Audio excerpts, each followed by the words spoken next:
ਸਤਿ ਸ਼੍ਰੀ ਅਕਾਲ। ਤੁਸੀਂ ਜੁੜੇ ਹੋਏ ਹੋ ਪੰਜਾਬੀ ਰੇਡੀਓ ਯੂਐਸਏ ਦੇ ਨਾਲ ਤੇ ਮੈਂ ਹਾਂ ਪ੍ਰਵੀਨ ਸ਼ਰਮਾ ਲੈ ਕੇ ਹਾਜ਼ਰ ਹਾਂ ਪ੍ਰੋਗਰਾਮ ਖਬਰ ਤੇ ਨਜ਼ਰ। ਪੰਜਾਬੀ ਰੇਡੀਓ ਯੂਐਸਏ ਨੂੰ ਇਸ ਵੇਲੇ ਤੁਸੀਂ AM FM ਸਟੇਸ਼ਨਸ ਦੇ ਨਾਲ ਰੇਡੀਓ ਸੈੱਟ ਤੇ ਨੈਟ ਤੇ ਮੋਬਾਈਲ ਐਪ ਤੇ ਇਹਦੇ ਨਾਲ ਸੋਸ਼ਲ ਮੀਡੀਆ ਪਲੇਟਫਾਰਮਸ ਫੇਸਬੁੱਕ ਤੇ YouTube ਚੈਨਲ ਤੇ ਸੁਣ ਰਹੇ ਹੋ, ਦੇਖ ਰਹੇ ਹੋ। ਸਾਰੇ ਹੀ ਦਰਸ਼ਕਾਂ ਦਾ ਸਵਾਗਤ ਹੈ। ਅੱਜ 2022 ਸਾਲ ਦਾ 28 ਦਸੰਬਰ ਹੈ ਤੇ ਦਿਨ ਬੁੱਧਵਾਰ ਹੈ। ਪ੍ਰੋਗਰਾਮ ਦੇ ਵਿੱਚ ਖਬਰਾਂ ਤੇ ਚਰਚਾ ਕਰਨ ਦੇ ਲਈ ਮੇਰੇ ਨਾਲ ਜੁੜ ਚੁੱਕੇ ਨੇ ਪੰਜਾਬ ਤੋਂ ਪੱਤਰਕਾਰ ਮਿੰਟੂ ਗੁਰਸਰੀਆ ਜੀ। ਉਹਨਾਂ ਦਾ ਸਵਾਗਤ ਕਰਦੇ ਹਾਂ। ਪਹਿਲਾਂ ਫੇਰ ਕਰਦੇ ਹਾਂ ਖਬਰਾਂ ਤੇ ਚਰਚਾ। ਮਿੰਟੂ ਸਤਿ ਸ਼੍ਰੀ ਅਕਾਲ, ਸਵਾਗਤ ਹੈ ਜੀ ਪੰਜਾਬੀ ਰੇਡੀਓ ਯੂਐਸਏ ਤੇ। ਜੀ ਸ਼ੁਕਰੀਆ ਸਾਰਿਆਂ ਨੂੰ, ਸਤਿ ਸ੍ਰੀ ਅਕਾਲ ਜੀ। ਅੱਗੇ ਵਧਣ ਤੋਂ ਪਹਿਲਾਂ ਧੰਨਵਾਦ ਕਰਦੇ ਚੱਲੀਏ ਸਪਾਂਸਰਸ ਦਾ। ਖਾਲਸਾ ਇੰਸ਼ੋਰੈਂਸ ਏਜੰਸੀ ਵਾਲੇ ਇਸ ਪ੍ਰੋਗਰਾਮ ਦੇ ਸਪਾਂਸਰ ਨੇ, ਉਹਨਾਂ ਦਾ ਧੰਨਵਾਦ ਸਾਰੇ ਹੀ ਸਪਾਂਸਰ ਦਾ। ਤੇ ਹਰ ਤਰ੍ਹਾਂ ਦੀ ਇੰਸ਼ੋਰੈਂਸ ਦੇ ਲਈ ਤੁਸੀਂ ਉਹਨਾਂ ਦੇ ਨਾਲ 408 272 2500 ਤੇ ਗੱਲ ਕਰ ਸਕਦੇ ਹੋ। ਕਵਰਡ ਕੈਲੀਫੋਰਨੀਆ ਤੇ ਅਬਾਮਾ ਕੇਅਰ ਬਾਬਤ ਜਾਂ ਹੋਰ ਕਿਸੇ ਵੀ ਤਰ੍ਹਾਂ ਦੀ ਪੈਨਲਟੀ ਜਾਂ ਕਿਸੇ ਪਾਲਿਸੀ ਦੀ ਚੇਂਜ ਦੇ ਰਿਗਾਰਡਿੰਗ ਅੱਜ ਹੀ ਕਾਲ ਕਰੋ 408 272 2500 ਤੇ।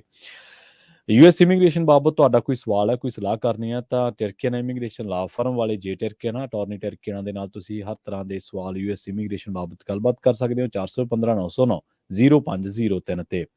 GK Dhanota Yuba City, Baljinder Singh ਨਿਜ ਵੁੱਡਲੈਂਡ, ਪਰਮਜੀਤ ਕੌਰ ਰੰਗੀ ਵੈਕਾਵਿਲ, ਹਰਨੇਕ ਸਿੰਘ ਪਾਬਲਾਨੀਅਨ ਕੰਜ਼ੀਨ ਐਂਟਨ, ਸਰਬਜੀਤ ਸਿੰਘ ਸ਼ੋਕ ਟਰਲਕ, GN ਲਿਊ ਵਾਲੇ ਟਰੱਕ ਵਾਸ਼ ਕਰਦੇ ਨੇ, ਆਇਲ ਚੇਂਜ ਕਰਦੇ ਨੇ, ਏਅਰ ਬ੍ਰੇਕਾਂ ਦਾ ਕੰਮ ਤਸੱਲੀ ਬਖਸ਼ ਕਰਦੇ ਨੇ, ਨਵੇਂ ਪੁਰਾਣੇ ਟਾਇਰ ਵੀ ਇਹਨਾਂ ਤੋਂ ਮਿਲਦੇ ਨੇ।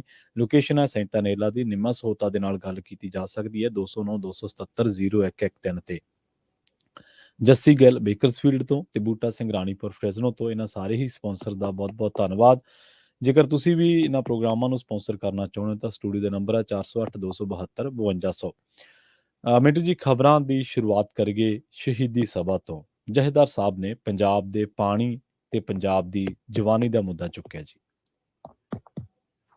ਜੀ ਬਿਲਕੁਲ, ਪਹਿਲਾਂ ਤਾਂ ਸਾਹਿਬਜ਼ਾਦਿਆਂ ਦੀ ਲਾਸਾਨੀ ਸ਼ਹਾਦਤ ਨੂੰ ਨਮਨ ਕਰਦੇ ਹਾਂ ਤੇ ਫਿਰ ਆਪਾਂ ਜੇ ਗੱਲ ਕਰੀਏ ਅੱਜ ਜੋ ਸ਼ਹੀਦੀ ਸਭਾ ਸੀਗੀ ਤਾਂ ਉਹ ਇਖਤਤਾਮ ਤੇ ਚਲੇ ਗਈ। ਤੁਹਾਨੂੰ ਪਤਾ ਹੀ ਹੈ ਕਿ ਅੱਜ ਜਿੱਦਾਂ ਕਹਿ ਲਈਏ ਕਿ ਇਹ ਇੱਕ ਹਫ਼ਤਾ ਜਿਹੜਾ ਮਨਾਇਆ ਜਾਂਦਾ ਹੈ ਸ਼ਹਾਦਤਾਂ ਨੂੰ ਸਮਰਪਿਤ, ਤਾਂ ਉਹਦਾ ਆਖਰੀ ਦਿਨ ਸੀਗਾ। ਤਾਂ ਅੱਜ ਦੇ ਦਿਨ ਇਹਨਾਂ ਨੇ ਇੱਕ ਤਕਰੀਰ ਕੀਤੀ ਹੈ, ਕਾਫੀ ਜੋਸ਼ੀਲੀ ਤਕਰੀਰ ਕਹਿ ਲਓ, ਕਾਫੀ ਜਜ਼ਬਾਤੀ ਤਕਰੀਰ ਹੈ ਜਥੇਦਾਰ ਹੋਰਾਂ ਦੀ। ਤਾਂ ਉਹਦੇ 'ਚ ਉਹਨਾਂ ਨੇ ਗੱਲ ਕਹੀ ਹੈ ਕਿ ਸਾਡਾ ਮਤਲਬ ਕਿ ਪਾਣੀ ਵੀ ਤੇ ਸਾਡਾ ਬ੍ਰੇਨ ਵੀ, ਇਹ ਦੋਵੇਂ ਬਾਹਰ ਲੁੱਟੇ ਜਾ ਰਹੇ ਜਾਂ ਡਰੇਨ ਕਹਿ ਲਓ ਹੋ ਰਿਹਾ ਹੈ। ਤਾਂ ਇਹ ਕਾਫੀ ਅਹਿਮ ਗੱਲ ਹੈ ਉਹਨਾਂ ਦੀ। ਤੇ ਨਾਲ ਉਹਨਾਂ ਨੇ ਕਿਹਾ ਕਿ ਸਾਡੀਆਂ ਇੱਥੇ ਜ਼ਮੀਨਾਂ ਵਿਕਦੀਆਂ ਪਈਆਂ ਨੇ, ਸਾਡੀਆਂ ਇੱਥੇ ਦੁਕਾਨਾਂ ਵਿਕਦੀਆਂ ਪਈਆਂ ਨੇ ਤੇ ਅਸੀਂ ਲੋਕ ਬਾਹਰ ਜਾ ਰਹੇ ਹਾਂ, ਬਾਹਰਲੇ ਲੋਕ ਇੱਥੇ ਆ ਰਹੇ ਨੇ ਤੇ ਕੱਲ ਨੂੰ ਇਸ ਤਰ੍ਹਾਂ ਦੇ ਜਿਹੜੇ ਸਮਾਗਮ ਨੇ, ਇਸ ਤਰ੍ਹਾਂ ਦੇ ਦਿਹਾੜੇ ਨੇ ਕਿ ਉਹ ਬਿਹਾਰੀਆਂ ਨੇ ਮਨਾਉਣੇ ਨੇ, ਮਤਲਬ ਕਿ ਬਾਹਰੀਆਂ ਨੇ ਮਨਾਉਣੇ ਨੇ। ਇਹ ਉਹਨਾਂ ਨੇ ਇੱਕ ਕਿੰਤੂ ਵੀ ਕੀਤਾ ਹੈ। ਤਾਂ ਮਤਲਬ ਕਿ ਕਹਿਣ ਦਾ ਭਾਵ ਇਹ ਹੈ ਕਿ ਧਰਮ ਪਰਿਵਰਤਨ ਦੇ ਮੁੱਦੇ ਤੋਂ ਲੈ ਕੇ ਉਹਨਾਂ ਨੇ ਜੋ ਇੱਕ ਸਾਡਾ ਇਸ ਵੇਲੇ ਦਾ ਕ੍ਰਾਈਸਿਸ ਹੈ ਕਿ ਜਿਸ ਤਰ੍ਹਾਂ ਇੱਕ ਸਾਡੇ ਵਿੱਚ ਹੋੜ ਲੱਗੀ ਹੋਈ ਹੈ ਕਿ ਵਿਦੇਸ਼ ਨੂੰ ਪਹੁੰਚ ਜਾਵੇ, ਹਰ ਇੱਕ ਬੰਦਾ ਇਹੀ ਗੱਲ ਸੋਚਦਾ ਹੈ। ਤਾਂ ਕਹਿਣ ਦਾ ਮਤਲਬ ਇਹ ਹੈ ਕਿ ਉਹਨਾਂ ਨੇ ਇਹ ਸਾਰੇ ਅਹਿਮ ਮੁੱਦੇ ਜਿਹੜੇ ਛੋਏ ਆ, ਨਾਲ ਸਰਕਾਰ ਨੂੰ ਵੀ ਕਿਹਾ ਹੈ ਕਿ ਬਈ ਅਸੀਂ ਸਰਕਾਰ ਨੂੰ ਆਨੇ ਹਾਂ, ਅਪੀਲ ਕਰਦੇ ਹਾਂ ਕਿ ਬਈ ਤੁਸੀਂ ਕੋਈ ਐਸਾ ਕਾਨੂੰਨ ਬਣਾ ਦਿਓ, ਐਸਾ ਕੋਈ ਲਾਅ ਲੈ ਆਓ ਕਿ ਜਿਹਦੇ ਤਹਿਤ ਇੱਥੇ ਦੀ ਜਿਹੜੀ ਜ਼ਮੀਨ ਆ ਉਹ ਕੋਈ ਵਾਰੀ ਆ ਕੇ ਖਰੀਦ ਨਾ ਸਕੇ। ਤਾਂ ਇਹ ਗੱਲਾਂ ਜਿਹੜੀਆਂ ਆਪਾਂ ਆਮ ਹੀ ਸੁਣਦੇ ਹਾਂ ਅੱਜ ਕੱਲ, ਜੇ ਵੇਖੀਏ ਤਾਂ ਕਾਫੀ ਹੋਰ ਵੀ ਹਸਤੀਆਂ ਹੈਗੀਆਂ ਜਿਹੜੀਆਂ ਇਹੋ ਜਿਹੇ ਮੁੱਦੇ ਚੁੱਕਦੀਆਂ ਨੇ। ਤਾਂ ਅੱਜ ਜਥੇਦਾਰ ਸਾਹਿਬ ਨੇ ਵੀ ਇਹੀ ਗੱਲ ਕਹੀ ਆ। ਪਰ ਵੱਡਾ ਸਵਾਲ ਪ੍ਰਵੀਨ ਜੀ ਇਹੋ ਆ ਨਾ ਕਿ ਪ੍ਰਵਾਸ ਜਿਹੜਾ ਹੁੰਦਾ, ਪ੍ਰਵਾਸ ਬਹੁ ਪ੍ਰਤੀ ਸਮੱਸਿਆਵਾਂ ਕਰਕੇ ਹੁੰਦਾ, ਕੋਈ ਇੱਕ ਸਮੱਸਿਆ ਨਹੀਂ ਹੁੰਦੀ ਉਹਦੇ ਨਾਲ। ਤਾਂ ਉਹ ਸਮੱਸਿਆਵਾਂ ਕਿਉਂ ਹੋਈਆਂ ਪੈਦਾ, ਉਹਨਾਂ ਦਾ ਹੱਲ ਕਿਉਂ ਨਹੀਂ ਹੋ ਸਕਿਆ ਤੇ ਉਹਨਾਂ ਦਾ ਹੱਲ ਕੀ ਹੈ, ਇੱਕ ਬੜਾ ਵੱਡਾ ਤੇ ਕਹਿ ਲਈਏ ਕਿ ਵਿਸ਼ਾਲ ਦਾਇਰੇ ਵਾਲਾ ਇੱਕ ਡਿਬੇਟ ਹੈ। ਹੁਣ ਜਿਹੜੀ ਦੂਜੀ ਗੱਲ ਹੈ ਕਿ ਦੇਖੋ ਜ਼ਮੀਨ ਦਾ ਮਾਮਲਾ ਹੈ, ਉਹ ਇਸ ਤਰ੍ਹਾਂ ਕਿ ਇਹਨਾਂ ਨੇ ਤਾਂ ਜਿਹੜਾ ਕਸ਼ਮੀਰ ਦੇ ਕੋਲ ਇੱਕ ਵੱਖਰਾ ਅਖਤਿਆਰ ਸੀਗਾ, ਅਧਿਕਾਰ ਸੀ, ਉਹ ਵੀ ਖਤਮ ਕਰ ਦਿੱਤਾ। ਅੱਜ ਤੁਸੀਂ ਦੇਖੋ ਉਹਨਾਂ ਦੇ ਮਿਨਰਲਸ ਵੀ ਜਿਹੜੇ ਆ ਉਹ ਉਹਦੇ ਤੇ ਜਾ ਕੇ ਹੁਣ ਇੱਕ ਤਰ੍ਹਾਂ ਨਾਲ ਕਹਿ ਲਓ ਕੇਂਦਰੀਕਰਨ ਹੋ ਕੇ ਤੇ ਖੁੱਲਾ ਖੇਡ ਹੈ। ਤੇ ਇਸ ਤਰ੍ਹਾਂ ਦੀ ਜਿਹੜੀ ਪ੍ਰੋਟੈਕਸ਼ਨ ਹੁੰਦੀ ਹੈ ਉਹ ਇੱਥੋਂ ਦੀ ਸਰਕਾਰ ਤੇ ਦੇ ਨਹੀਂ ਸਕਦੀ ਤੁਹਾਨੂੰ। ਇਹ ਤਾਂ ਸਪੈਸ਼ਲ ਸਟੇਟਸ ਹੈ ਕਿ ਕਿਸੇ ਵੀ ਖਿੱਤੇ ਨੂੰ, ਕਿਸੇ ਵੀ ਸਭਿਅਤਾ ਨੂੰ ਇੱਕ ਸਪੈਸ਼ਲ ਸਟੇਟਸ ਮਿਲ ਜਾਵੇ ਜੀ। ਕਿਉਂਕਿ ਦੇਖੋ ਸੰਵਿਧਾਨ ਦੇ ਵਿੱਚ ਜਦੋਂ ਬਰੋਬਰਤਾ ਹੈ, ਅਸੀਂ ਆਪਣੀ ਜ਼ਮੀਨ ਕਿਤੇ ਵੀ ਜਾ ਕੇ ਖਰੀਦ ਸਕਦੇ ਹਾਂ। ਜਿਹੜੀਆਂ ਸਟੇਟਾਂ ਦਾ ਹਵਾਲਾ ਦਿੱਤਾ ਜਾਂਦਾ ਉਹਨਾਂ ਵਾਸਤੇ ਸਪੈਸ਼ਲ ਸਟੇਟਸ ਹੁੰਦਾ ਹੈ ਜੀ, ਖਾਸ ਸਟੇਟਸ ਹੁੰਦਾ ਹੈ। ਤਾਂ ਉਹ ਚੀਜ਼ ਜਿਹੜੀ ਹੈ ਨਾ, ਉਹ ਆਪਾਂ ਨੂੰ ਦ੍ਰਿਸ਼ਟੀਗੋਚਰ ਰੱਖਣੀ ਚਾਹੀਦੀ ਹੈ ਕਿ ਜਦੋਂ ਵੀ ਕੋਈ ਇਸ ਤਰ੍ਹਾਂ ਦੀ ਡਿਮਾਂਡ ਕਰਦੇ ਆ ਤਾਂ ਉਹਦੇ ਵਿੱਚ ਤੁਹਾਨੂੰ ਮਤਲਬ ਕਿ ਇਹ ਮੰਗਣਾ ਪਵੇਗਾ ਕਿ ਸਾਡੀ ਸਭਿਅਤਾ ਦੀ ਰਾਖੀ ਵਾਸਤੇ ਬਈ ਇਹ ਚੀਜ਼ਾਂ ਜ਼ਰੂਰੀ ਨੇ। ਅਦਰਵਾਈਜ਼ ਤਾਂ ਫਿਰ ਉਹ ਰਲਗੋਬਾ ਜਾ ਹੋ ਜਾਏਗਾ ਨਾ, ਫਿਰ ਤਾਂ ਹਰੇਕ ਸਟੇਟ ਕਹੇਗੀ। ਹਰੇਕ ਸਟੇਟ ਜੇ ਆਪਣੇ ਪੱਧਰ ਤੇ ਕਰ ਸਕਦੀ ਹੁੰਦੀ ਤਾਂ ਜਿਵੇਂ ਨੌਕਰੀਆਂ ਦਾ ਪ੍ਰੋਟੈਕਸ਼ਨਿਜ਼ਮ ਹੈ, ਉਹ ਤਾਂ ਫਿਰ ਇਹਦੇ ਵਿੱਚ ਵੀ ਹੋ ਜਾਂਦਾ। ਪਰੰਤੂ ਨੌਕਰੀਆਂ ਦੇ ਪ੍ਰੋਟੈਕਸ਼ਨਿਜ਼ਮ ਵਿੱਚ ਵੀ ਤੁਸੀਂ ਜੇ ਦੇਖੋਗੇ, ਜਿੰਨੇ ਵੀ ਰਾਜਾਂ ਨੇ ਹੁਣ ਤੱਕ ਇਸ ਤਰ੍ਹਾਂ ਦੇ ਫੈਸਲੇ ਲਏ ਆ, ਮੈਨੂੰ ਨਹੀਂ ਉਮੀਦ ਹੈਗੀ ਕਿ ਇੰਡੀਆ 'ਚ ਇੱਕ ਨੇ ਵੀ ਚੰਗੀ ਤਰ੍ਹਾਂ ਲਾਗੂ ਕੀਤਾ ਹੋਵੇ ਜੀ। ਤਾਂ ਇਹ ਮੇਰੇ ਕਹਿਣ ਦਾ ਮਤਲਬ ਹੈ ਕਿ ਇਹ ਜਜ਼ਬਾਤੀ ਤਕਰੀਰਾਂ 'ਚ ਜਾਂ ਸਾਡੀਆਂ ਬਹਿਸਾਂ 'ਚ ਤੇ ਗੱਲਾਂ ਜਿਹੜੀਆਂ ਨੇ ਉਹ ਬੜੀਆਂ ਸੌਖੀਆਂ ਲੱਗਦੀਆਂ, ਪਰ ਇਹਨੂੰ ਕਰਨ ਵਾਸਤੇ ਇਹ ਹੈ ਕਿ ਬਈ ਤੁਹਾਡੇ ਕੋਲ ਪੋਲੀਟੀਕਲ ਤਾਕਤ ਬਹੁਤ ਹੋਣੀ ਚਾਹੀਦੀ ਹੈ। ਪੋਲੀਟੀਕਲ ਤਾਕਤ ਤੋਂ ਭਾਵ ਇਹ ਹੈ ਕਿ ਕੇਂਦਰੀ ਲੀਡਰਸ਼ਿਪ ਜਿਹਨੇ ਫੈਸਲਾ ਲੈਣਾ ਤਾਂ ਉਹਦੇ ਨਾਲ ਤੁਹਾਡੀ ਗੁੱਡਵਿਲ ਹੋਵੇ, ਤੇ ਜਾਂ ਕੇਂਦਰੀ ਲੀਡਰਸ਼ਿਪ ਨੂੰ ਤੁਸੀਂ ਦਬਾਅ 'ਚ ਲਿਆ ਸਕਦੇ ਹੋ, ਤੁਹਾਡੇ ਕੋਲ ਇੰਨੀ ਪੋਲੀਟੀਕਲ ਪਾਵਰ ਹੋਵੇ। ਇਹ ਚੀਜ਼ਾਂ ਹੁੰਦੀਆਂ ਨੇ। ਖੈਰ ਚਲੋ, ਜੇ ਆਪਾਂ ਇਸ ਤੋਂ ਇਲਾਵਾ ਦੇਖੀਏ, ਅੱਜ ਦਾ ਜਿਹੜਾ ਸਮਾਗਮ ਸੀਗਾ ਉਹ ਤੇ ਇੱਕ ਵਾਰੀ ਸਮਾਪਤੀ ਤੇ ਪਹੁੰਚ ਗਿਆ। ਖੈਰ ਇਸ ਤਕਰੀਰ ਦੀ ਚਰਚਾ ਜ਼ਰੂਰ ਚੱਲੇਗੀ, ਹੋਰ ਸਮੇਂ ਤੱਕ ਚੱਲ ਸਕਦੀ ਹੈ, ਪਰ ਇਹਨਾਂ ਨੇ 2-3 ਐਲਾਨ ਕੀਤੇ ਹੋਏ ਨੇ ਪਿਛਲੇ ਕੁਝ ਦਿਨਾਂ ਦੇ। ਜਿੱਦਾਂ ਕਹਿ ਲਓ ਕਿ ਅਸੀਂ ਇੱਕ ਜਿਵੇਂ ਮੁਸਲਮਾਨਾਂ ਦਾ ਬੈਂਕ ਹੈ, ਉਸ ਤਰਜ਼ ਤੇ ਅਸੀਂ ਇੱਕ ਬੈਂਕ ਬਣਾਵਾਂਗੇ ਸਿੱਖਾਂ ਵਾਸਤੇ, ਜਾਂ ਸਿੱਖਾਂ ਦੇ ਬੱਚਿਆਂ ਨੂੰ ਉਚੇਰੀ ਸਿੱਖਿਆ ਤੱਕ ਖੜਨ ਵਾਸਤੇ ਅਸੀਂ ਇੱਕ ਢਾਂਚਾ ਖੜਾ ਕਰਾਂਗੇ। ਪਰ ਉਹ ਚੀਜ਼ਾਂ ਕਿੱਥੇ ਨੇ? ਬਿਆਨ ਤੇ ਅੱਗੇ ਬਥੇਰੇ ਦਿੱਤੇ ਨੇ ਜੀ, ਬਿਆਨ ਨਾਲ ਕੁਝ ਨਹੀਂ ਹੋਏਗਾ। ਗੱਲ ਤੇ ਇਹ ਹੈ ਕਿ ਅਮਲ 'ਚ ਲਿਆਓ ਇਹਨਾਂ ਚੀਜ਼ਾਂ ਨੂੰ। ਜਿਹੜੇ ਇੱਥੇ ਹੁਣ ਤੁਸੀਂ ਬੱਚਿਆਂ ਨੂੰ ਪੁੱਛ ਲਓ, 18-20 ਸਾਲ ਦੇ ਬੱਚੇ ਨੂੰ ਪੁੱਛ ਲਓ ਤੁਸੀਂ, ਉਹਦੀ ਮਤਲਬ ਕਿ ਕੀ ਉਹਦੀ ਚੋਣ ਕੀ ਹੈ? ਉਹ ਤੁਹਾਡੇ ਮਾਹੌਲ 'ਚ ਰਹਿਣਾ ਨਹੀਂ ਚਾਹੁੰਦਾ। ਉਹੀ ਗੱਲ ਹੈ ਨਾ ਕਿ ਜੇ ਬੱਚਾ ਇੱਥੇ ਰੱਖਣਾ ਅਸੀਂ ਤਾਂ ਉਹਦੇ ਵਾਸਤੇ ਕਰਨਾ ਕੀ ਹੈ? ਸਾਡੇ ਕੋਲ ਜੌਬਸ ਕਿੱਥੇ ਨੇ? ਸਾਡੇ ਕੋਲ ਮਤਲਬ ਕਿ ਉਚੇਰੀ ਸਿੱਖਿਆ ਕਿੱਥੇ ਆ? IAS ਤੁਹਾਡੇ ਕਿੰਨੇ ਕੁ ਨਿਕਲ ਰਹੇ ਨੇ ਜੀ? IPS ਤੁਹਾਡੇ ਕਿੰਨੇ ਕੁ ਨਿਕਲ ਰਹੇ ਨੇ? IRS ਤੁਹਾਡੇ ਕਿੰਨੇ ਕੁ ਨਿਕਲ ਰਹੇ ਨੇ ਜੀ? UPSC ਦੇ ਵਿੱਚ ਕਿੰਨੇ ਕੁ ਤੁਹਾਡੇ ਟੌਪਰ ਆਉਂਦੇ ਨੇ? ਤਾਂ ਗੱਲ ਇਹ ਹੈ ਕਿ ਇਸ ਵਾਸਤੇ ਤਾਂ ਤੁਹਾਨੂੰ ਇਹ ਇਕੱਲੀਆਂ ਤਕਰੀਰਾਂ ਨਹੀਂ, ਇਹਦੇ ਵਿੱਚ ਕੀ ਹੈ ਕਿ ਤਦਬੀਰਾਂ ਵੀ ਤੁਹਾਨੂੰ ਕੱਢਣੀਆਂ ਪੈਣਗੀਆਂ, ਤੁਹਾਨੂੰ ਵਿਉਂਤਬੰਦੀਆਂ ਵੀ ਕਰਨੀਆਂ ਪੈਣਗੀਆਂ। ਉਹਦੇ ਵਾਸਤੇ ਜ਼ਰੂਰੀ ਹੈ ਕਿ ਤੁਸੀਂ ਰਹਿਨੁਮਾ ਲੋਕ ਜਿਹੜੇ ਹੋ ਤਾਂ ਇੱਕ ਰੋਡ ਮੈਪ ਲੈ ਕੇ ਆਓ ਤੇ ਉਹਦੇ ਤੇ ਕੰਮ ਕਿਸ ਤਰ੍ਹਾਂ ਕੀਤਾ ਜਾਣਾ, ਫਿਰ ਉਹਦੇ ਤੇ ਜਦੋਂ ਤੁਸੀਂ ਸਾਰੀ ਸਹਿਮਤੀ ਬਣਾ ਲਓਗੇ ਤਾਂ ਇਹ ਚੀਜ਼ਾਂ ਹੱਲ ਵੱਲ ਜਾ ਵੀ ਸਕਦੀਆਂ। ਇੰਪੋਸੀਬਲ ਤੇ ਕੁਝ ਨਹੀਂ ਹੁੰਦਾ, ਪਰ ਹਾਲ ਦੀ ਘੜੀ ਕਹਿ ਲਈਏ ਕਿ ਇਹ ਚੀਜ਼ਾਂ ਜਿਵੇਂ ਮੈਂ ਕਿਹਾ ਕਿ ਬਹੁਪਰਤੀ ਸਮੱਸਿਆਵਾਂ ਦਾ ਸੁਮੇਲ ਨੇ ਜੀ। ਮਿੰਟੂ ਜੀ, ਅਗਲੀ ਖਬਰ ਦੀ ਗੱਲ ਕਰੀਏ ਨਿਗਮ ਚੋਣਾਂ ਦੀ। ਨਿਗਮ ਚੋਣਾਂ ਵੀ ਟਲਣ ਦੇ ਆਸਾਰ ਬਣ ਚੁੱਕੇ ਨੇ ਜੀ। ਹਾਂਜੀ ਦੇਖੋ, ਨਿਗਮ ਚੋਣਾਂ ਦੇ ਟਲਣ ਦੇ ਜਿਹੜੇ ਆਸਾਰ ਨੇ ਉਹ ਤਕਰੀਬਨ ਕਹਿ ਲਓ ਕਿ ਆਸਾਰ ਤੇ ਬਣ ਹੀ ਗਏ। ਨਿਗਮ ਚੋਣਾਂ ਜਿਹੜੀਆਂ ਨੇ ਉਹ ਤੈਅ ਸਮੇਂ ਤੇ ਸ਼ਾਇਦ ਨਹੀਂ ਹੋ ਪਾਉਣਗੀਆਂ। ਤਾਂ ਉਹਦੇ ਵਿੱਚ ਪ੍ਰਵੀਨ ਜੀ ਇਹ ਦਿੱਕਤ ਹੈ ਨਾ ਕਿ ਜਿਵੇਂ ਹੁਣ ਤੁਸੀਂ ਦੇਖਿਆ ਹੋਵੇਗਾ ਕਿ ਜਲੰਧਰ ਦੇ ਸਰਵੇ ਦਾ ਬਹੁਤ ਜ਼ਿਆਦਾ ਰੌਲਾ ਪੈ ਰਿਹਾ ਵਾ। ਪਿਛਲੇ ਦਿਨੀ ਜਲੰਧਰ ਦਾ ਜਿਹੜਾ ਇਹ ਸਰਵੇ ਹੋਇਆ ਸੀਗਾ ਤਾਂ ਉਹਦੇ ਚ ਕੀ ਹੋਇਆ ਕਿ ਜਿਹੜੀ ਵਸੋਂ ਵਧਣੀ ਚਾਹੀਦੀ ਸੀਗੀ, ਮਤਲਬ ਕਿ ਜਿਹੜੀ ਵਸੋਂ ਵਧਣੀ ਚਾਹੀਦੀ ਹੈ, ਕਿਉਂਕਿ ਮਰਦਮਸ਼ੁਮਾਰੀ ਲਾਸਟ ਜਿਹੜੀ ਹੋਈ ਆ ਉਹ 2011 ਚ ਹੋਈ ਆ ਤੇ 10 ਸਾਲਾਂ ਬਾਅਦ ਹੋਣੀ ਸੀ, ਕੋਵਿਡ ਕਰਕੇ ਹਾਲ ਦੀ ਕਦੀ ਉਹ ਕੰਮ ਨੇਪਰੇ ਨਹੀਂ ਚੜ ਸਕਿਆ। ਤਾਂ 10 ਸਾਲਾਂ ਦੇ ਵਿੱਚ ਵਸੋਂ ਤੇ ਵਧਣੀ ਚਾਹੀਦੀ ਹੈ ਨਾ, ਕਿਉਂਕਿ ਨਿਗਮ ਇਸ ਤਰ੍ਹਾਂ ਦੇ ਹੁੰਦੇ ਨੇ ਕਿ ਉਹਨਾਂ ਦਾ ਏਰੀਆ ਵੱਧਦਾ ਹੀ ਜਾਂਦਾ, ਹਰੇਕ ਸਾਲ ਦਰ ਸਾਲ ਉਹ ਵੱਧਦਾ ਹੀ ਜਾਂਦਾ, ਮੁਸਲਸਲ ਵੱਧਦਾ ਹੀ ਜਾਂਦਾ ਹੈ ਜੀ। ਤਾਂ ਇਹ ਹੈ ਕਿ ਉਸ ਮਾਮਲੇ ਦੇ ਵਿੱਚ ਹੁਣ ਜਿਹੜੀ ਵਸੋਂ ਵਧਣੀ ਸੀ ਉਹ ਉਲਟਾ ਇਸ ਸਰਵੇ ਦੇ ਮੁਤਾਬਕ ਘਟ ਗਈ ਹੈ ਜਲੰਧਰ ਨਿਗਮ ਦੀ ਜੇ ਗੱਲ ਕਰੀਏ, ਜਦ ਕਿ ਉਹਦਾ ਏਰੀਆ ਜਿਹੜਾ ਹੱਦ ਹੈ ਜਿਹੜੀ ਨਿਗਮ ਦੀ ਉਹ ਵਧੀ ਅੱਗੇ ਨਾਲੋਂ ਵੀ, ਕਿਉਂਕਿ ਕੁਝ ਪਿੰਡ ਆ ਲੱਗੇ ਨੇ।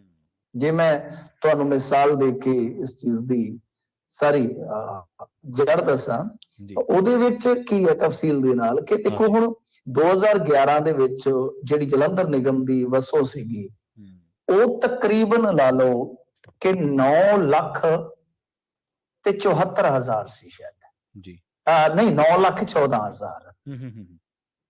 ਹੁਣ ਹੋਣੀ ਤਾਂ ਚਾਹੀਦੀ ਹੈ ਕਿ 10.5 ਲੱਖ ਜੀ, ਮਤਲਬ ਕਿ ਹਿਸਾਬ ਦੇ ਨਾਲ ਇੱਕ ਅੰਦਾਜ਼ੇ ਦੇ ਮੁਤਾਬਕ ਕਿ ਜਿਸ ਹਿਸਾਬ ਨਾਲ ਇਹ ਵਸੋਂ ਵੱਧ ਰਹੀ ਆ, ਵਸੋਂ ਵਧੀ ਆ 10 ਸਾਲਾਂ ਚ ਪੰਜਾਬ ਦੀ ਜਾਂ ਹੱਦ ਵਧੀ ਆ, ਉਹਦੇ ਮੁਤਾਬਕ ਇੱਕ ਅੰਦਾਜ਼ਾ ਹੈ ਕਿ ਬਈ ਇਹ ਘੱਟੋ ਘੱਟ ਜਿਹੜੇ ਆ ਵਸੋਂ ਦੇ ਅੰਕੜੇ ਉਹ ਅੱਗੇ ਜਾਣੇ ਚਾਹੀਦੇ ਨੇ। ਤਾਂ ਉਹ ਜਿਹੜਾ ਮੈਂ ਤੁਹਾਨੂੰ ਅੰਕੜਾ ਦੱਸਿਆ ਵਾ ਕਿ ਜਿਹੜਾ ਅੰਕੜਾ 9,16,000 ਦਾ ਐਗਜ਼ੈਕਟ 9,16,000 ਦਾ ਅੰਕੜਾ ਸੀਗਾ, ਉਹ ਡਿੱਗ ਕੇ 8,74,000 ਰਹਿ ਗਿਆ। 10.5 ਤੇ ਉਹਨੇ ਜਾਣਾ ਹੀ ਕੀ ਸੀਗਾ।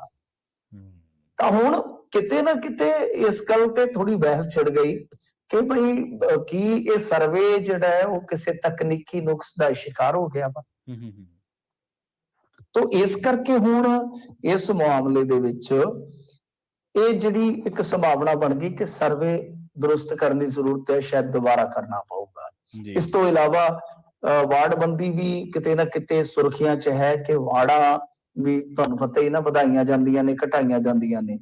ਤਾਂ ਜਿੱਦਾਂ ਹੁਣ ਅੰਮ੍ਰਿਤਸਰ, ਜਲੰਧਰ ਇਹਨਾਂ ਦੇ 85 ਵਾਰਡ ਆ, ਲੁਧਿਆਣਾ ਦੇ 95 ਆ, ਪਟਿਆਲਾ ਦੇ 60 ਆ ਤੇ ਫਗਵਾੜਾ ਦੇ 50 ਆ। ਤਾਂ ਉਹ ਵੀ ਹਾਲੇ ਹੱਦਬੰਦੀ ਨੂੰ ਲੈ ਕੇ ਵੀ ਅਨਿਸ਼ਚਿਤਤਾ ਹੈ। ਤੇ ਦੂਸਰੇ ਪਾਸੇ ਜੋ ਲੇਡੀਜ਼ ਦਾ ਰਿਜ਼ਰਵੇਸ਼ਨ ਹੁੰਦਾ ਹੈ, ਨਾ ਹੀ ਉਹਦੇ ਬਾਰੇ ਹਾਲੇ ਜਿਹੜਾ ਪੂਰਾ ਫਾਰਮੂਲਾ ਤੈਅ ਕੀਤਾ ਗਿਆ। ਸੋ ਲਿਹਾਜ਼ਾ ਇਹ ਸਾਫ਼ ਹੈ ਕਿ ਜਿਵੇਂ ਆਪਾਂ ਮੰਨ ਕੇ ਚੱਲਦੇ ਆ ਕਿ ਜ਼ਿਆਦਾਤਰ ਜਿਹੜੇ ਨਿਗਮ ਹੈ ਉਹ 24 ਜਨਵਰੀ ਨੂੰ ਆਪਣੇ ਮੇਅਰ ਦੀ ਮਿਆਦ ਜਿਹੜੀ ਉਹ ਮੁਕਾ ਲੈਣਗੇ। ਪਰੰਤੂ ਕਿਸੇ ਵੀ ਸੂਰਤ ਦੇ ਵਿੱਚ ਜਨਵਰੀ 'ਚ ਇਲੈਕਸ਼ਨ ਸੰਭਵ ਨਹੀਂ ਹੈ। ਹੁਣ ਮੰਨਿਆ ਜਾ ਰਿਹਾ ਕਿ ਅਪ੍ਰੈਲ ਦੇ ਵਿੱਚ ਤੇ ਭਾਵੇਂ ਜਾ ਕੇ ਕਿਤੇ ਇਲੈਕਸ਼ਨ ਇਹ ਵੇਖਣ ਨੂੰ ਮਿਲਣ, ਨਹੀਂ ਤਾਂ ਪਹਿਲੇ ਮਹੀਨੇ ਵਾਲਾ ਜਿਹੜਾ ਇਲੈਕਸ਼ਨ ਦਾ ਜੋ ਇੱਕ ਇਮਕਾਨ ਸੀਗਾ ਉਹ ਤੇ ਬਿਲਕੁਲ ਹੁਣ ਧੁੰਦਲਾ ਹੋ ਚੁੱਕਾ ਵਾ। ਜੀ ਮਿੰਟੂ ਜੀ, ਅਗਲੀ ਖਬਰ ਦੀ ਗੱਲ ਕਰੀਏ ਤੇ ਰੁਖ ਕਰੀਏ ਲਤੀਫਪੁਰੇ ਦਾ। ਬਰਫੀਲੀ ਠੰਡ ਦੇ ਵਿੱਚ ਆਸਮਾਨ ਹੇਠਾਂ ਸੌ ਰਹੇ ਨੇ ਲਤੀਫਪੁਰਾ ਦੇ ਬੇਘਰ ਲੋਕ। ਸੋਮ ਪ੍ਰਕਾਸ਼ ਨੇ ਵੀ ਹੁਣ ਸੀਐਮ ਮਾਨ ਨੂੰ ਚਿੱਠੀ ਲਿਖੀ ਹੈ। ਹਾਂਜੀ, ਦੇਖੋ ਇਹਨਾਂ ਨੇ ਖੱਤ ਲਿਖਿਆ ਹੈ ਤੇ ਇਸ ਖੱਤ ਦੇ ਵਿੱਚ ਕਾਫੀ ਉਹਨਾਂ ਨੇ ਇੱਕ ਤਰ੍ਹਾਂ ਨਾਲ ਕਹਿ ਲਓ ਕਿ ਸੀਐਮ ਦੇ ਪ੍ਰਤੀ ਸ਼ਬਦ ਜਿਹੜੇ ਆ ਉਹ ਐਸੇ ਇਮੋਸ਼ਨਲ ਕਹਿ ਲਓ, ਜਜ਼ਬਾਤੀ ਕਹਿ ਲਓ ਜਾਂ ਅੱਖਾਂ ਖੋਲਣ ਵਾਲੇ ਕਹਿ ਲਓ ਇਸਤੇਮਾਲ ਕੀਤੇ ਆ, ਜਿਨ੍ਹਾਂ ਦਾ ਜੇ ਆਪਾਂ ਜ਼ਿਕਰ ਕਰੀਏ ਤਾਂ ਚਿੱਠੀ ਵਿੱਚ ਕਿਹਾ ਕਿ ਪਿੰਡ ਲਤੀਫਪੁਰਾ ਵਿੱਚ ਪ੍ਰਸ਼ਾਸਨ ਵੱਲੋਂ ਘਰ ਢਾਉਣ ਦੀ ਮੁਹਿੰਮ ਨੇ ਕਈ ਪਰਿਵਾਰਾਂ ਨੂੰ ਬੇਘਰ ਕਰ ਦਿੱਤਾ। ਇਸ ਮੁਹਿੰਮ ਨੇ ਵਿਗੜੇ ਮੌਸਮ ਦੌਰਾਨ ਅਤੇ ਸਹੀ ਹੱਦਬੰਦੀ ਤੋਂ ਬਿਨਾਂ ਚਲਾਈ ਗਈ ਮੁਹਿੰਮ ਦੇ ਵਿੱਚ ਬੁੱਢੇ, ਬੱਚੇ ਅਤੇ ਔਰਤਾਂ ਜਮਾਉਣ ਵਾਲੀ ਠੰਡ ਦੀਆਂ ਰਾਤਾਂ ਵਿੱਚ ਖੁੱਲੇ ਅਸਮਾਨ ਹੇਠ ਸੌਣ ਵਾਸਤੇ ਮਜਬੂਰ ਹਨ। ਤੇ ਮੈਂ ਨਿੱਜੀ ਤੌਰ ਤੇ ਸਥਾਨ ਦਾ ਦੌਰਾ ਕੀਤਾ, ਦੇਖਿਆ ਕਿ ਪ੍ਰਭਾਵਿਤ ਪਰਿਵਾਰਾਂ ਨੂੰ ਤੁਰੰਤ ਮੁੜ ਵਸੇਵੇ ਅਤੇ ਢੁਕਵੇਂ ਮੁਆਵਜ਼ੇ ਦੀ ਜ਼ਰੂਰਤ ਹੈ। ਉਹ ਗੱਲ ਇਹ ਆ ਕਿ ਚਲੋ ਇਹ ਕੇਂਦਰੀ ਮਿਨਿਸਟਰ ਨੇ ਤੇ ਇਹਨਾਂ ਨੇ ਪੱਤਰ ਲਿਖਿਆ ਬਕਾਇਦਾ, ਇਹ ਅੱਛੀ ਗੱਲ ਆ। ਤਾਂ ਵੈਸੇ ਵੀ ਆਪਾਂ ਜ਼ਿਕਰ ਕੀਤਾ ਸੀਗਾ ਕਿ ਭਾਜਪਾ ਜਿਹੜੀ ਹੈ ਉਹ ਇਸ ਮੁੱਦੇ ਨੂੰ ਜਿਵੇਂ ਹੀ ਇਹ ਮੁੱਦਾ ਜਿਹੜਾ ਸੁਰਖੀਆਂ 'ਚ ਆਇਆ ਤਾਂ ਤਿਵੇਂ ਹੀ ਨਾਲ ਦੀ ਨਾਲ ਭਾਜਪਾ ਜਿਹੜੀ ਹੈ ਉਹ ਇਹਦੇ ਵਿੱਚ ਇਨਵੋਲਵ ਹੋ ਗਈ ਸੀ ਇਸ ਮਾਮਲੇ 'ਚ। ਤਾਂ ਉਹਨਾਂ ਨੂੰ ਪੀਸੀ ਵੀ ਕੀਤੀ ਸੀ ਬਕਾਇਦਾ, ਤੇ ਹੋਰ ਵੀ ਉਹਨਾਂ ਦੇ ਲੀਡਰ ਜਿਹੜੇ ਸੀਗੇ, ਜੇ ਐਸਸੀ ਕਮਿਸ਼ਨ ਦੀ ਆਪਾਂ ਗੱਲ ਕਰੀਏ ਉਹਦੇ ਤਾਂ ਚੇਅਰਮੈਨ ਹੈਗੇ ਨੇ ਸਾਂਪਲਾ ਸਾਹਿਬ, ਹੋਰ ਵੀ ਇਹਨਾਂ ਦੇ ਲੀਡਰ ਕੇਂਦਰੀ ਮੰਤਰੀ ਵੀ ਆਏ ਸਨ। ਇਸ ਤੋਂ ਇਲਾਵਾ ਜੇ ਤੁਸੀਂ ਦੇਖੋਗੇ ਤਾਂ ਭਾਜਪਾ ਨੇ ਅਖਬਾਰਾਂ 'ਚ ਵੀ ਸਟੇਟਮੈਂਟਾਂ ਦਰਜ ਕਰਵਾਈਆਂ। ਹੁਣ ਕੇਂਦਰੀ ਇੱਕ ਮੰਤਰੀ ਹੋਰ ਜਿਹੜੇ ਆ ਉਹ ਵੀ ਪੱਤਰ ਲਿਖ ਰਹੇ ਆ। ਤਾਂ ਕਹਿਣ ਦਾ ਮਤਲਬ ਇਹੋ ਆ ਕਿ ਭਾਜਪਾ ਇਸ ਮੁੱਦੇ ਤੇ ਖਾਸ ਤੌਰ ਤੇ ਜੇ ਦੇਖੀਏ ਤਾਂ ਲਤੀਫਪੁਰੇ ਵਾਲੇ ਮਾਮਲੇ ਤੇ ਪਿੱਛੇ ਹਟਣ ਨੂੰ ਤਿਆਰ ਨਹੀਂ ਹੈ, ਇਹਨੂੰ ਸੁਰਖੀਆਂ 'ਚ ਰੱਖਣਾ ਚਾਹੁੰਦੀ ਆ। ਕਿਉਂਕਿ ਆਪਾਂ ਹੁਣੇ ਨਿਗਮ ਚੋਣਾਂ ਦੀ ਗੱਲ ਕਰਕੇ ਹਟੇ ਆ। ਪਰ ਵੱਡਾ ਸਵਾਲ ਤੇ ਇਹ ਆ ਕਿ ਬਈ ਜਦ ਤੁਸੀਂ ਕੇਂਦਰ ਦੇ ਵਿੱਚ ਹੋ ਤਾਂ ਘੱਟੋ ਘੱਟ ਤੁਸੀਂ ਉਹ ਤਾਂ ਕੋਈ ਨਾ ਕੋਈ ਇਮਦਾਦ ਕਰੋ। ਤੁਸੀਂ ਉਹ ਕਰਦੇ ਹੋ ਕੋਈ ਨਾ ਕੋਈ ਇਮਦਾਦ ਉਹਨਾਂ ਦੀ ਫੌਰੀ ਤੌਰ ਤੇ, ਜੋ ਵੀ ਉਹਨਾਂ ਨੂੰ ਹੈਲਪ ਦੀ ਜ਼ਰੂਰਤ ਆ, ਤਾਂ ਫਿਰ ਤੁਸੀਂ ਘੱਟੋ ਘੱਟ ਇਸ ਮਾਮਲੇ ਦੇ ਵਿੱਚ ਕੋਈ ਡੰਡਾ ਭੋਰ ਦੇਵੋ। ਇਹਦੇ 'ਚ ਕੀ ਆ ਕਿ ਜੇ ਹੁਣ ਇਹਨਾਂ ਨੇ ਕਰ ਦਿੱਤਾ ਕੰਮ, ਵੈਸੇ ਤੇ ਵੇਖੋ ਅੱਜ ਦੇ ਵਿੱਚ ਜੇ ਤੁਸੀਂ ਦੇਖੋਗੇ ਜਿੰਨੇ ਵੀ ਇਹਨਾਂ ਦੇ ਅਫਸਰਾਨ ਨੇ ਜਿਨ੍ਹਾਂ ਨੂੰ ਮੌਕੇ ਤੇ ਮਤਲਬ ਕਿ ਉੱਥੇ ਦੇਖਿਆ ਗਿਆ ਕਿ ਉਹ ਜ਼ਿੰਮੇਵਾਰ ਨੇ, ਤਾਂ ਉਹਨਾਂ ਦੇ ਵਿੱਚ ਜਿਹੜੇ ਬਹੁਤੇ ਆ ਉਹ ਮਤਲਬ ਕਿ ਜ਼ਿੰਮੇਵਾਰੀ ਨਹੀਂ ਉੱਠ ਰਹੇ, ਜ਼ਿੰਮੇਵਾਰੀ ਨਹੀਂ ਉੱਠ ਰਹੇ ਤੇ ਉਹ ਇੱਕ ਦੂਜੇ ਤੇ ਸੁੱਟ ਰਹੇ ਨੇ। ਜੀ ਜੀ। ਤਾਂ ਇਹ ਆ ਕਿ ਇੱਕ ਤਾਂ ਜਿਹੜਾ ਹੁਣ ਇਹਨਾਂ ਨੇ ਜੋ ਕਰਨਾ ਸੀ ਸੋ ਕਰ ਲਿਆ, ਪਰੰਤੂ ਗੱਲ ਇਹ ਆ ਕਿ ਜੇ ਕੇਂਦਰ ਕਰ ਸਕਦਾ ਹੈ ਤਾਂ ਕੇਂਦਰ ਨੂੰ ਜ਼ਰੂਰ ਕਰਨਾ ਚਾਹੀਦਾ ਜੀ, ਕੇਂਦਰ ਨੂੰ ਜ਼ਰੂਰ ਕਰਨਾ ਚਾਹੀਦਾ। ਕੇਂਦਰ ਆਪਣੇ ਪੱਧਰ ਤੇ ਕੁਝ ਕਰ ਦੇਵੇ, ਕੇਂਦਰ ਕੋਲ ਤਾਂ ਬਹੁਤ ਤਾਕਤ ਤੇ ਬਹੁਤ ਸਰਮਾਇਆ ਹੈ। ਤੋਂ ਗੱਲ ਇਹ ਆ ਕਿ ਕੱਲੀ ਰਾਜਨੀਤੀ ਨਹੀਂ ਹੋਣੀ ਚਾਹੀਦੀ। ਅਸੀਂ ਇਹ ਨਹੀਂ ਕਹਿੰਦੇ ਕਿ ਪੰਜਾਬ ਗਵਰਨਮੈਂਟ ਨੇ ਕੋਈ ਸਹੀ ਦੂਰਅੰਦੇਸ਼ਤਾ ਦੇ ਨਾਲ ਇਹ ਫੈਸਲਾ ਲਿਆ ਵਾ, ਪਰ ਜੇ ਤੁਹਾਨੂੰ ਲੱਗਦਾ ਹੈ ਕਿ ਐਡਾ ਵੱਡਾ ਧੱਕਾ, ਐਡਾ ਵੱਡਾ ਜ਼ੁਲਮੋ ਸਿਤਮ ਹੋਇਆ ਵਾ, ਤਾਂ ਤੁਸੀਂ ਆਪਣੇ ਪੱਧਰ ਤੇ ਵੀ ਯਤਨ ਕਰੋ ਨਾ, ਕੁਝ ਉਹਨਾਂ ਦੀ ਹੈਲਪ ਤਾਂ ਹੋਵੇ। ਰਾਜਨੀਤੀ ਤਾਂ ਚਲੋ ਹੋ ਹੀ ਜਾਣੀ ਹੈ, ਉਹ ਤਾਂ ਆਪਾਂ ਨੂੰ ਪਤਾ ਹੀ ਹੈ। ਜੀ ਜੀ ਜੀ। ਅਗਲੀ ਖਬਰ ਦੇ ਵੱਲ ਵਧੀਏ ਮਿੰਟੂ ਜੀ, ਤੇ ਗੱਲ ਕਰੀਏ ਸਰਵੇਸ਼ ਕੌਸ਼ਲ ਦੀ। ਸਰਵੇਸ਼ ਕੌਸ਼ਲ ਨੇ ਵਿਜੀਲੈਂਸ ਵੱਲੋਂ ਜਿਹੜਾ ਲੁੱਕਆਊਟ ਨੋਟਿਸ ਜਾਰੀ ਕੀਤਾ ਗਿਆ ਸੀ, ਇਹਦੇ ਤੇ ਸਵਾਲ ਚੁੱਕੇ ਨੇ ਜੀ। ਦੇਖੋ, ਸਰਵੇਸ਼ ਕੌਸ਼ਲ ਜੀ ਜਿਹੜੇ ਆ ਉਹ ਸਾਬਕਾ ਆਈਐਸ ਨੇ, ਕਿਸੇ ਸਮੇਂ ਤੂਤੀ ਬੋਲਦੀ ਸੀ ਅਫਸਰਸ਼ਾਹੀ ਦੇ ਵਿੱਚ, ਤੇ ਇਹ ਸਿੰਜਾਈ ਘੁਟਾਲੇ ਦੇ ਵਿੱਚ ਤੁਹਾਨੂੰ ਪਤਾ ਹੀ ਹੈ ਉਹਨਾਂ ਲੋਕਾਂ 'ਚ ਸ਼ਾਮਲ ਨੇ ਜਿਨ੍ਹਾਂ ਨੂੰ ਪੁੱਛਗਿੱਛ ਵਾਸਤੇ ਸੱਦਿਆ ਜਾਣਾ ਹੈ। ਤਾਂ ਇਹਦੇ ਵਿੱਚ ਹੁਣ ਕੀ ਹੈ ਕਿ ਇਹਨਾਂ ਨੇ ਜਿਹੜੀ ਗੱਲ ਕਹੀ ਹੈ ਉਹ ਕਾਫੀ ਹੈਰਾਨ ਕਰਦੀ ਹੈ। ਵੈਸੇ ਤੁਸੀਂ ਦੇਖੋਗੇ ਕਿ ਕਿਸ ਤਰ੍ਹਾਂ ਦਾ ਇਹ ਸਾਰਾ ਕੁਝ ਚੱਲਦਾ ਪਿਆ ਹੈ।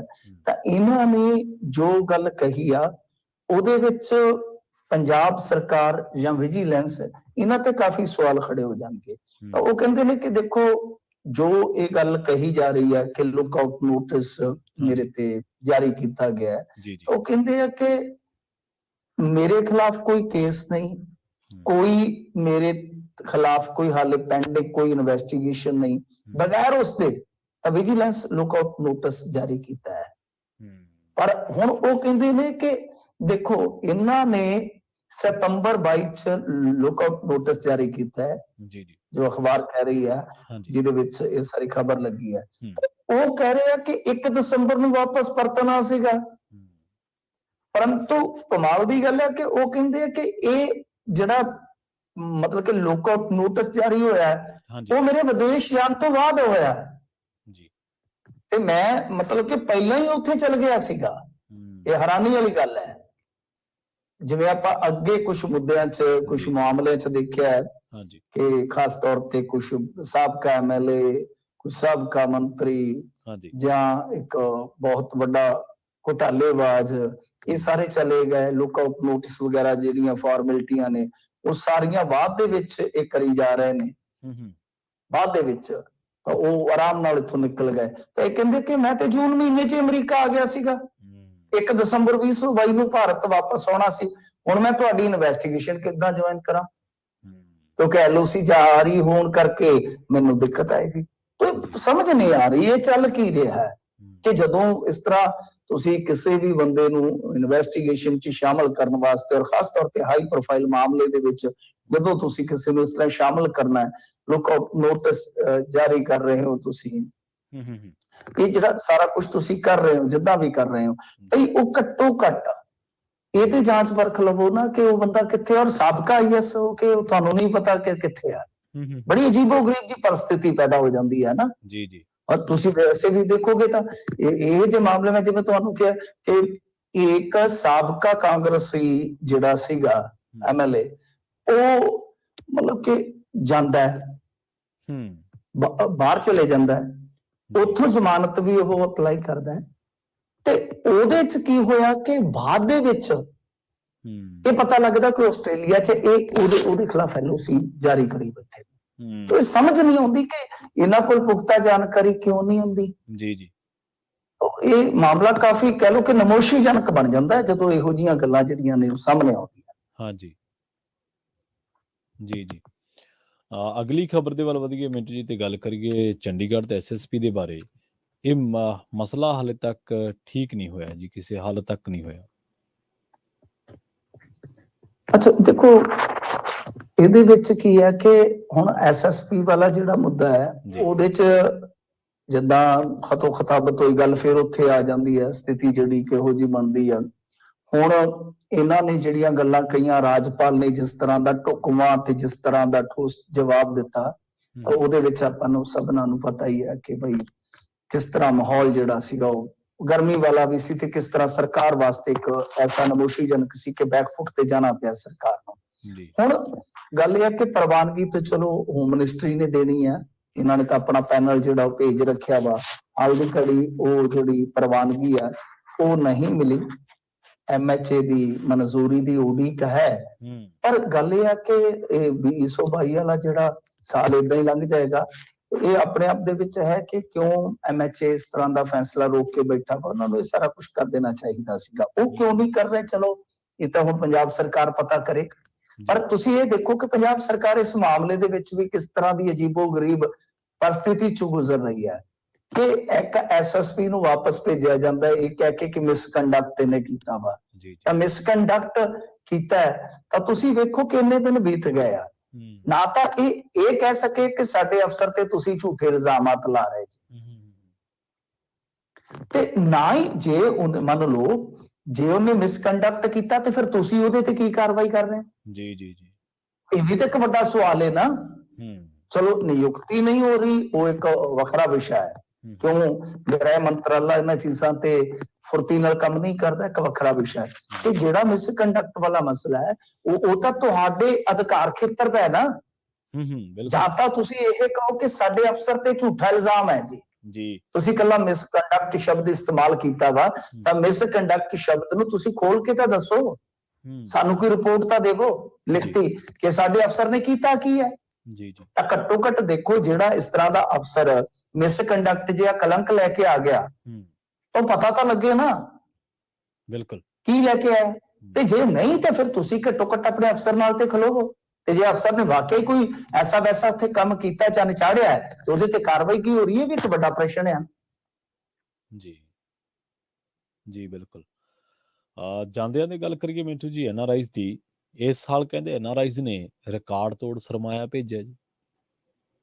ਹਾਂਜੀ ਦੇਖੋ, ਐਤਕੀ ਟੀਚਾ ਵੈਸੇ ਵਰਲਡ ਬੈਂਕ ਨੇ ਨਵੰਬਰ 'ਚ ਇੱਕ ਉਲੇਖ ਕਰ ਦਿੱਤਾ ਸੀਗਾ, ਜ਼ਿਕਰ ਕਰ ਦਿੱਤਾ ਸੀਗਾ ਕਿ ਐਤਕੀ ਇਹਨਾਂ ਦੀ ਜਿਹੜੀ ਰੈਮਿਟੈਂਸਸ ਦੀ ਰਕਮ ਹੈ ਉਹ ਚਲੇ ਜਾਏਗੀ 100 ਬਿਲੀਅਨ ਤੇ, ਔਰ ਇਹ ਦੁਨੀਆ ਦਾ ਇੱਕ ਰਿਕਾਰਡ ਹੋਵੇਗਾ, ਦੁਨੀਆ ਦਾ। ਅੱਜ ਤੱਕ ਕਿਸੇ ਵੀ ਦੇਸ਼ ਨੇ ਇਹ ਟਾਰਗੇਟ ਜਿਹੜਾ ਉਹ ਅਚੀਵ ਨਹੀਂ ਕੀਤਾ, ਤਾਂ ਇਹ ਆਪਣੇ ਆਪ ਦੇ ਵਿੱਚ ਬਹੁਤ ਵੱਡੀ ਪ੍ਰਾਪਤੀ ਹੈ। ਪਰ ਹੁਣ ਇੱਧਰ ਇੰਡੀਅਨ ਰਿਪੋਰਟਾਂ ਵੀ ਕਹਿ ਰਹੀਆਂ ਨੇ ਕਿ ਬਈ 100 ਬਿਲੀਅਨ ਜਿਹੜਾ ਉਹ ਤੈਅ ਆ, ਤਾਂ ਹੁਣ 2-3 ਦਿਨ ਰਹਿ ਗਏ ਆ, ਸਾਫ਼ ਹੋ ਜਾਏਗਾ।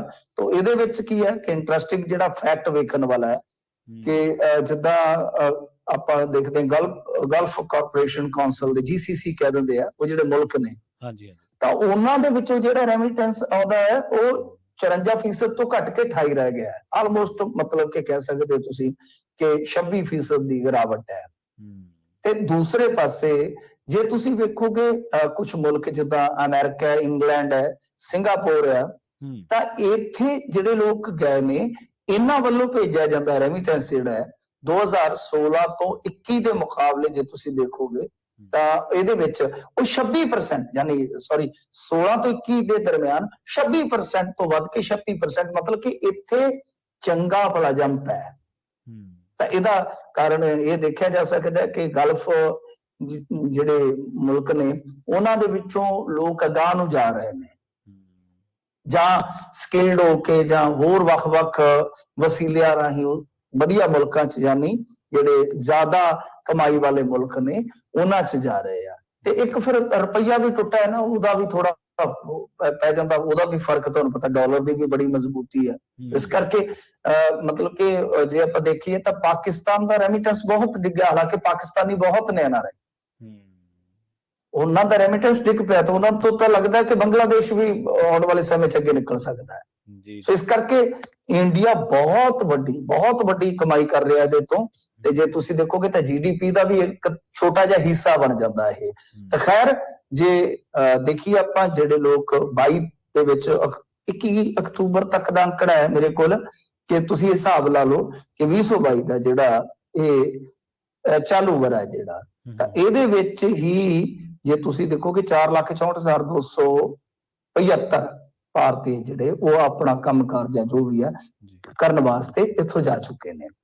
ਮਤਲਬ ਕਿ ਲੱਖਾਂ ਦੀ ਤਾਦਾਦ ਦੇ ਵਿੱਚ। ਹੁਣ ਤਾਂ ਨਾਗਰਿਕਤਾ ਵੀ ਬਹੁਤ ਛੱਡੀ ਜਾ ਰਹੀ ਹੈ। ਨਾਗਰਿਕਤਾ ਛੱਡਣ ਵਾਲੇ ਵੀ ਤੁਹਾਨੂੰ ਹੁਣ ਇਸ ਸਾਲ ਦੇ ਵਿੱਚ ਜਿਹੜਾ ਲਾਸਟ ਸਾਲ ਦਾ ਅੰਕੜਾ ਉਹਦੇ ਚ ਤਕਰੀਬਨ 1,83,000 ਬੰਦਾ ਮਿਲ ਜਾਂਦਾ ਹੈ। ਤੋ ਇਹ ਆ ਤੋ ਕਮਾਈ ਦਾ ਤਾਂ ਵਾਕਿਆ ਬਈ ਬਹੁਤ ਵੱਡਾ ਸਾਧਨ ਨੇ NRIs, ਤਾਂ ਉਹਨਾਂ ਦੀ ਇੱਜ਼ਤ ਵੀ ਹੋਣੀ ਚਾਹੀਦੀ ਹੈ ਤੇ ਨਾਲ ਉਹਨਾਂ ਦੀਆਂ ਸਮੱਸਿਆਵਾਂ ਵੱਲ ਵੀ ਵਿਸ਼ੇਸ਼ ਤਰਜੀਹ ਦੇਣ ਦੀ ਜ਼ਰੂਰਤ ਹੈ। ਜੀ ਜੀ, ਮੈਨੂੰ ਜੀ ਇਹਨਾਂ ਖਾਸ ਖਬਰਾਂ ਤੇ ਖਾਸ ਜਾਣਕਾਰੀਆਂ ਦੇਣ ਦੇ ਲਈ ਤੁਹਾਡਾ ਬਹੁਤ ਬਹੁਤ ਧੰਨਵਾਦ ਜੀ। ਧੰਨਵਾਦ ਜੀ। ਜੀ, ਸੋ ਪ੍ਰੋਗਰਾਮ ਖਬਰ ਤੇ ਨਜ਼ਰ ਦੇ ਪਹਿਲੇ ਹਿੱਸੇ ਦੇ ਵਿੱਚ ਆਪਣੇ ਨਾਲ ਜੁੜੇ ਸਨ ਮਿੰਟੂ ਗੁਰਸਰੀਆ ਜੀ। ਇੱਥੇ ਵੇਲਾ ਹੋ ਚੱਲਿਆ ਇੱਕ ਛੋਟੀ ਜਿਹੀ ਬ੍ਰੇਕ ਦੇ ਲਈ ਰੁਕਣ ਦਾ। ਬ੍ਰੇਕ ਤੋਂ ਪਾਰ ਕੁਝ ਹੋਰ ਅਹਿਮ ਖਬਰਾਂ ਤੇ ਚਰਚਾ ਕਰਾਂਗੇ। ਪਠਾਨਕੋਟ ਦੇ ਵਿੱਚ ਪੁਲਿਸ ਨੇ 2 ਤਸਕਰਾਂ ਨੂੰ 10 ਕਿਲੋ ਹੈਰੋਇਨ ਤੇ ਅਸਲੇ ਸਣੇ ਕਾਬੂ ਕੀਤਾ। ਇਹਦੇ ਤੇ ਗੱਲਬਾਤ ਕਰਾਂਗੇ। ਪੁਲਿਸ ਤੋਂ ਤੰਗ ਆ ਕੇ ਪਟਿਆਲੇ ਦੇ ਵਿੱਚ ਇੱਕ ਨੌਜਵਾਨ ਨੇ ਆਤਮਦਾਹ ਕੀਤਾ ਤੇ ਪੰਜਾਬ ਤੇ ਹਰਿਆਣੇ ਦੇ ਵਿੱਚ ਠੰਡ ਨੇ ਰਿਕਾਰਡ ਤੋੜ ਦਿੱਤਾ ਤੇ ਬਠਿੰਡਾ ਸਭ ਤੋਂ ਠੰਡਾ ਰਿਹਾ। ਇਹਦੇ ਨਾਲ 2-3 ਹੋਰ ਅਹਿਮ ਖਬਰਾਂ ਨੂੰ ਲੈ ਕੇ ਆਪਾਂ ਚਰਚਾ ਕਰਾਂਗੇ। ਜੁੜੇ ਰਹੋ ਪੰਜਾਬੀ ਰੇਡੀਓ USA ਦੇ ਨਾਲ ਤੇ ਅਸੀਂ ਹੁਣੇ ਪਰਤਾਂਗੇ ਇੱਕ ਸ਼ਾਰਟ ਬ੍ਰੇਕ ਤੋਂ ਬਾਅਦ।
ਬ੍ਰੇਕ ਤੋਂ ਬਾਅਦ ਇੱਕ ਵਾਰ ਮੁੜ ਤੋਂ ਤੁਹਾਡਾ ਸਾਰਿਆਂ ਦਾ ਸਵਾਗਤ ਹੈ। ਪ੍ਰੋਗਰਾਮ ਖਬਰ ਤੇ ਨਜ਼ਰ ਦੇ ਵਿੱਚ ਤੁਸੀਂ ਜੁੜੇ ਹੋਏ ਹੋ ਪੰਜਾਬੀ ਰੇਡੀਓ USA ਦੇ ਨਾਲ ਤੇ ਮੈਂ ਹਾਂ ਪ੍ਰਵੀਨ ਸ਼ਰਮਾ।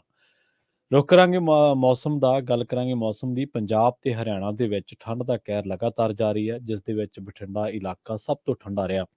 ਸੰਘਣੀ ਧੁੰਦ ਕਰਕੇ ਦੋਵਾਂ ਰਾਜਾਂ ਦੇ ਕਈ ਹਿੱਸਿਆਂ ਨੂੰ ਜਨਜੀਵਨ ਤੇ ਵੀ ਅਸਰ ਪਿਆ।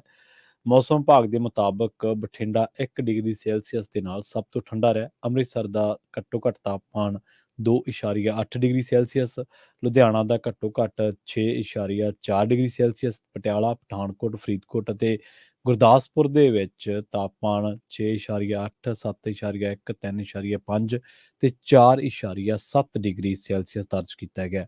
ਚੰਡੀਗੜ੍ਹ ਦਾ ਘੱਟੋ ਘੱਟ ਤਾਪਮਾਨ 5.1 ਡਿਗਰੀ ਸੈਲਸੀਅਸ ਦਰਜ ਕੀਤਾ ਗਿਆ। ਇਸੇ ਤਰ੍ਹਾਂ ਹਰਿਆਣਾ ਦੇ ਬਹੁਤੇ ਇਲਾਕਿਆਂ ਦੇ ਵਿੱਚ ਤਾਪਮਾਨ 3.5 ਡਿਗਰੀ ਦੇ ਨੇੜੇ ਤੇੜੇ ਰਿਹਾ। ਤੇ ਹੁਣ ਪੰਜਾਬ ਦੇ ਵਿੱਚ ਮੌਸਮ ਵਿਭਾਗ ਦੀਆਂ ਜਿਹੜੀਆਂ ਪੇਸ਼ੀਨਗੋਈਆਂ ਨੇ ਉਹਨਾਂ ਦੇ ਮੁਤਾਬਕ ਆਉਣ ਵਾਲੇ ਕਈ ਦਿਨਾਂ ਤੱਕ ਜਿਹੜਾ ਇਹ ਪਾਰਾ ਇਸੇ ਤਰ੍ਹਾਂ ਠਰਦਾ ਰਹੇਗਾ ਤੇ ਧੁੰਦ ਤੋਂ ਵੀ ਨਿਜਾਤ ਮਿਲਣ ਦੇ ਕੋਈ ਅਸਾਰ ਨਹੀਂ। ਰੁਖ ਕਰਦੇ ਹਾਂ ਪਠਾਨਕੋਟ ਦਾ। ਪਠਾਨਕੋਟ ਦੇ ਵਿੱਚ ਪੁਲਿਸ ਨੇ 2 ਸਮਗਲਰਾਂ ਨੂੰ ਗ੍ਰਿਫਤਾਰ ਕੀਤਾ ਤੇ ਉਹਨਾਂ ਕੋਲੋਂ ਹਥਿਆਰਾਂ ਅਤੇ ਗੋਲਾ ਬਰੂਦ ਸਮੇਤ 10 ਕਿਲੋ ਹੈਰੋਇਨ ਬਰਾਮਦ ਕੀਤੀ ਹੈ। ਪੁਲਿਸ ਦੇ ਡਾਇਰੈਕਟਰ ਜਨਰਲ ਗੌਰਵ ਯਾਦਵ ਨੇ ਕਿਹਾ ਹੈ ਕਿ ਗ੍ਰਿਫਤਾਰ ਕੀਤੇ ਗਏ ਮੁਲਜ਼ਮਾਂ ਦੇ ਪਾਕਿਸਤਾਨ ਸਥਿਤ ਸਰਗਣਿਆਂ ਦੇ ਨਾਲ ਸੰਬੰਧ ਨੇ। ਉਹਨਾਂ ਟਵੀਟ ਕੀਤਾ ਹੈ ਕਿ ਪਠਾਨਕੋਟ ਪੁਲਿਸ ਨੇ ਇਹਨਾਂ ਦੇ ਕੋਲੋਂ 2 ਪਿਸਤੌਲਾਂ, 4 ਮੈਗਜ਼ੀਨਾਂ ਤੇ 180 ਕਾਰਤੂਸਾਂ ਦੇ ਨਾਲ 10 ਕਿਲੋਗ੍ਰਾਮ ਹੈਰੋਇਨ ਬਰਾਮਦ ਕੀਤੀ ਹੈ। ਪਟਿਆਲਾ ਦੀ ਗੱਲ ਕਰਾਂਗੇ। ਪਟਿਆਲਾ ਦੇ ਵਿੱਚ ਇੱਕ ਨੌਜਵਾਨ ਜਿਹਦਾ ਨਾਂ ਗੁਰਮੁਖ ਸਿੰਘ ਧਾਲੀਵਾਲ ਦੱਸਿਆ ਗਿਆ, ਉਹਦੇ ਬਾਰੇ ਇੱਕ ਖਬਰ ਆ ਰਹੀ ਹੈ ਕਿ ਪੁਲਿਸ ਤੋਂ ਕਥਿਤ ਤੌਰ ਤੇ ਤੰਗ ਆ ਕੇ ਉਹਨੇ ਆਤਮਦਾਹ ਕਰ ਲਿਆ ਤੇ ਪੁਲਿਸ ਵੱਲੋਂ ਇਸ ਮਾਮਲੇ ਦੀ ਪੜਤਾਲ ਕੀਤੀ ਜਾ ਰਹੀ ਹੈ। ਜਾਂਦਿਆਂ ਦੀ ਗੱਲ ਕਰੀਏ, ਭਾਰਤ ਦੇ ਵਿੱਚ ਅਨਾਜ ਜਿਹੜੇ ਲੋਕਾਂ ਨੂੰ ਮੁਫਤ ਦਿੱਤਾ ਜਾਂਦਾ ਸਰਕਾਰ ਵੱਲੋਂ, ਇਸ ਵੇਲੇ ਘੱਟੋ ਘੱਟ 81 ਕਰੋੜ 35 ਲੱਖ ਲੋਕ ਜਿਹੜੇ ਆ ਉਹ ਮੁਫਤ ਰਾਸ਼ਨ ਲੈ ਰਹੇ ਆ। ਯਾਨੀ ਕਿ ਉਹਨਾਂ ਦਾ ਜੀਵਨ ਪੱਧਰ ਇਹੋ ਜਿਹਾ ਕਿ ਉਹਨਾਂ ਤੋਂ ਰਾਸ਼ਨ ਖਰੀਦ ਕੇ ਖਾਧਾ ਨਹੀਂ ਜਾ ਸਕਦਾ ਜੇਕਰ ਆਪਾਂ ਸੌਖੇ ਤਰੀਕੇ ਨਾਲ। ਇਹਦੇ ਕੀ ਹੋਰ ਵੀ ਪੱਖ ਨੇ, ਉਹਨਾਂ ਤੇ ਚਰਚਾ ਕਰਾਂਗੇ। ਕੇਂਦਰ ਸਰਕਾਰ ਨੇ ਹੁਣ ਕੌਮੀ ਭੋਜਨ ਸੁਰੱਖਿਆ ਕਾਨੂੰਨ ਆ ਜਿਹੜਾ, ਉਹਦੇ ਤਹਿਤ ਘੱਟੋ ਘੱਟ ਸਾਧਨਾਂ ਵਾਲੇ 81 ਕਰੋੜ 35 ਲੱਖ ਲੋਕਾਂ ਨੂੰ ਅਗਲੇ ਸਾਲ ਦੇ ਲਈ ਮੁਫਤ ਰਾਸ਼ਨ ਦੇਣ ਦਾ ਫੈਸਲਾ ਕੀਤਾ ਹੈ।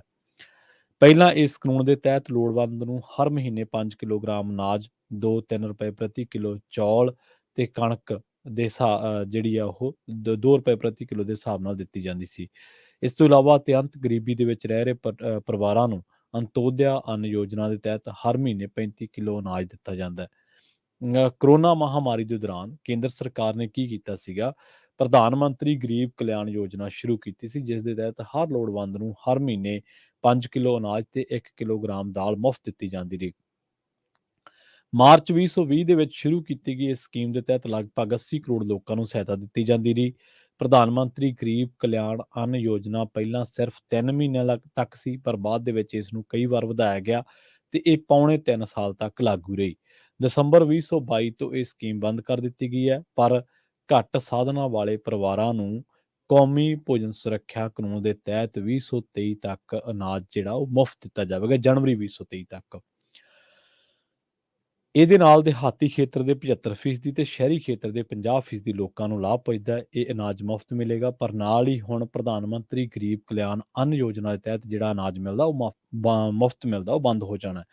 ਸਪਸ਼ਟ ਸ਼ਬਦਾਂ ਦੇ ਵਿੱਚ ਇਹ ਕਹਿ ਸਕਦੇ ਹਾਂ ਕਿ ਪ੍ਰਧਾਨ ਮੰਤਰੀ ਗਰੀਬ ਕਲਿਆਣ ਅੰਨ ਯੋਜਨਾ ਨੂੰ ਕੌਮੀ ਭੋਜਨ ਸੁਰੱਖਿਆ ਕਾਨੂੰਨ ਦੇ ਵਿੱਚ ਮਿਲਾ ਦਿੱਤਾ ਗਿਆ ਜਾਂ ਫਿਰ ਬਦਲ ਦਿੱਤਾ ਗਿਆ। ਹੁਣ ਇਹਦੇ ਨਾਲ ਸੱਚਾਈ ਕੀ ਸਾਹਮਣੇ ਆਉਂਦੀ ਹੈ? ਪਹਿਲੇ ਤਾਂ ਕਈ ਤੱਥ ਤਾਂ ਇਹ ਵੀ ਨੇ ਕਿ ਕਈ ਜਿਹੜੇ ਸਰਦੇ ਵਰਦੇ ਲੋਕ ਨੇ ਉਹ ਵੀ ਇਹਨਾਂ ਚੀਜ਼ਾਂ ਦਾ ਫਾਇਦਾ ਉਠਾਉਂਦੇ ਨੇ ਅਧਿਕਾਰੀਆਂ ਦੇ ਨਾਲ ਮਿਲ ਕੇ। ਫਿਰ ਇਹ ਵੀ ਹੈ ਕਿ ਕਈ ਫੇਕ ਕਾਰਡ ਬਣਾਏ ਜਾਂਦੇ ਨੇ, ਜਾਅਲੀ ਕਾਰਡ ਬਣਾਏ ਜਾਂਦੇ ਨੇ ਤੇ ਉਹਨਾਂ ਦੇ ਉੱਤੇ ਇਹ ਜਿਹੜਾ ਅਨਾਜ ਆ ਵੰਡ ਦਿੱਤਾ ਜਾਂਦਾ। ਬਾਅਦ ਦੇ ਵਿੱਚ ਉਸ ਅਨਾਜ ਤੋਂ ਜਿਹੜਾ ਪੈਸਾ ਬਣਦਾ ਉਹਨੂੰ ਇਕੱਠਾ ਕਰਕੇ ਉਹਨੂੰ ਵੇਚ ਦਿੱਤਾ ਜਾਂਦਾ ਤੇ ਫਿਰ ਜਿਹੜਾ ਪੈਸਾ ਬਣਦਾ ਉਹ ਜਿਹੜੇ ਜਿਨ੍ਹਾਂ ਦੇ ਹੱਥ ਵੱਸ ਸਾਰਾ ਕੁਝ ਹੁੰਦਾ ਤੇ ਉਹ ਆਪੋ ਵਿੱਚ ਦੀ ਹਿੱਸਾ ਪੱਤੀ ਕਰ ਲੈਂਦੇ ਆ। ਹੁਣ ਅਗਲੀ ਗੱਲ ਜਿਹੜੀ ਆ ਉਹ ਇਸ ਤੋਂ ਵੀ ਬੜੀ ਡਰਾਉਣੀ ਆ। ਉਹ ਇਹ ਹੈ ਕਿ ਰੂਸ ਯੂਕਰੇਨ ਜੰਗ ਕਰਕੇ ਦੁਨੀਆ ਦੇ ਬਹੁਤ ਸਾਰੇ ਦੇਸ਼ਾਂ ਨੂੰ ਕਣਕ ਦਰਾਮਦ ਕਰਨ ਦੇ ਵਿੱਚ ਮੁਸ਼ਕਲਾਂ ਆ ਰਹੀਆਂ ਤੇ ਇਸ ਕਰਕੇ ਵਿਸ਼ਵ ਬਾਜ਼ਾਰ ਦੇ ਵਿੱਚ ਕਣਕ ਦੀਆਂ ਕੀਮਤਾਂ ਵਧੀਆਂ ਨੇ। ਪਹਿਲਾਂ ਕੇਂਦਰ ਸਰਕਾਰ ਨੇ ਇਹ ਗੱਲ ਕਹੀ ਸੀ ਕਿ ਕਣਕ ਦੀ ਬਰਾਮਦ ਕੀਤੀ ਜਾਵੇਗੀ, ਪਰ ਬਾਅਦ ਦੇ ਵਿੱਚ ਅਨਾਜ ਦੇ ਜ਼ਖੀਰੇ ਘਟਣ ਕਰਕੇ ਬਰਾਮਦ ਤੇ ਪਾਬੰਦੀ ਲਗਾ ਦਿੱਤੀ ਹੈ। ਸਰਕਾਰ ਦੇ ਕੌਮੀ ਭੋਜਨ ਸੁਰੱਖਿਆ ਕਾਨੂੰਨ ਦੇ ਤਹਿਤ ਮੁਫਤ ਅਨਾਜ ਦੇਣ ਦੇ ਜਿਹੜੇ ਰਾਸ਼ਨ ਦੇਣ ਦੇ ਫੈਸਲੇ ਹੈ ਉਹ ਤੇ ਜ਼ਮੀਨੀ ਹਾਲਾਤ ਦੇ ਤੱਥ ਸਾਹਮਣੇ ਆਉਂਦੇ ਨੇ ਕਿ ਦੇਸ਼ ਦੇ 80 ਕਰੋੜ ਲੋਕਾਂ ਦੀ ਆਰਥਿਕ ਸਥਿਤੀ ਅਜਿਹੀ ਹੈ ਕਿ ਉਹਨਾਂ ਨੂੰ ਅਨਾਜ ਮੁਫਤ ਦੇਣਾ ਪੈਂਦਾ ਹੈ। ਕਿਸਾਨਾਂ ਨੂੰ ਕਣਕ ਤੇ ਝੋਨੇ ਦੀ ਬਿਜਾਈ ਜਾਰੀ ਰੱਖਣੀ ਪੈਣੀ ਹੈ ਤੇ ਸਰਕਾਰ ਨੂੰ ਇਹ ਜਿਣਸਾਂ ਘੱਟੋ ਘੱਟ ਸਮਰਥਨ ਮੁੱਲ ਤੇ ਖਰੀਦਣੀਆਂ ਹੀ ਪੈਣਗੀਆਂ। ਸਿਆਸੀ ਮਾਹਰਾਂ ਦੇ ਮੁਤਾਬਕ 80 ਕਰੋੜ ਲੋਕਾਂ ਨੂੰ ਅਨਾਜ ਦੇਣਾ ਸਿਆਸੀ ਮਜਬੂਰੀ ਵੀ ਹੈ, ਕਿਉਂਕਿ ਸਰਕਾਰਾਂ ਬੇਰੁਜ਼ਗਾਰੀ ਤੇ ਵਧ ਰਹੀ ਮਹਿੰਗਾਈ ਦੀ ਸਮੱਸਿਆ ਨੂੰ ਹੱਲ ਕਰਨ ਦੇ ਵਿੱਚ ਅਸਫਲ ਰਹੀਆਂ ਨੇ। ਸੋ ਜਿਹੜੀ ਇਹਦੇ ਭੋਜਨ ਜਿਹੜਾ ਵੰਡਿਆ ਜਾਂਦਾ ਇਹ ਜਾਂ ਅਨਾਜ ਜਿਹੜਾ ਵੰਡਿਆ ਜਾਂਦਾ ਉਹਦੇ ਵਿੱਚ ਸਰਕਾਰ ਵੱਲੋਂ ਅਨਾਜ ਮੁਹੱਈਆ ਕਰਵਾਉਣਾ, ਲੋੜਵੰਦਾਂ ਨੂੰ ਅਨਾਜ ਮਿਲਣਾ, ਲੋੜਵੰਦਾਂ ਦੁਆਰਾ ਉਹ ਅਨਾਜ ਵਰਤੇ ਜਾਣਾ ਤੇ ਇਸ ਪ੍ਰਬੰਧ ਦੀ ਸਥਿਰਤਾ।